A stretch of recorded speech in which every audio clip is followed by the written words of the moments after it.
حضرت حسن و حسین رضی اللہ تعالیٰ عنہما کا واقعہ۔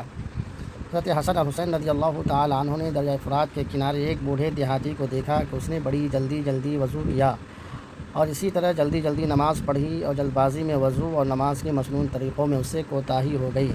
حضرت حسن و حسین رضی اللہ تعالیٰ عنہما نے اسے سمجھانا چاہا۔ انہیں یہ اندیشہ ہوا کہ یہ بوڑھا آدمی ہے، اپنی غلطی کو سن کر بھڑک اٹھیں گے۔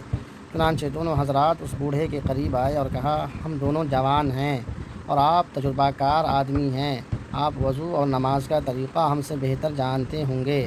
ہم چاہتے ہیں کہ وضو کر کے اور نماز پڑھ کر کے آپ کو دکھائیں۔ اگر ہمارے طریقہ میں کوئی غلطی یا کوتاہی ہو تو آپ ہماری رہنمائی فرمائیں۔ اس کے بعد دونوں نے سنت کے مطابق وضو کر کے نماز پڑھی۔ بڑے میاں نے دیکھا تو اپنی کوتاہی سے توبہ کی اور آئندہ وہ طریقہ چھوڑ دیا جس میں کوتاہی پائی جاتی تھی۔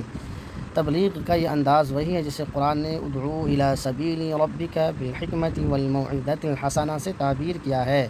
اس انداز تبلیغ کو جس نے بھی اپنایا وہ کامیاب رہا۔ یہ انداز ہمارے اسلاف سے منتقل ہو کر ہمارے اکابر تک پہنچا اور انہوں نے بھی اس انداز تبلیغ سے مخلوق کی رہنمائی کی۔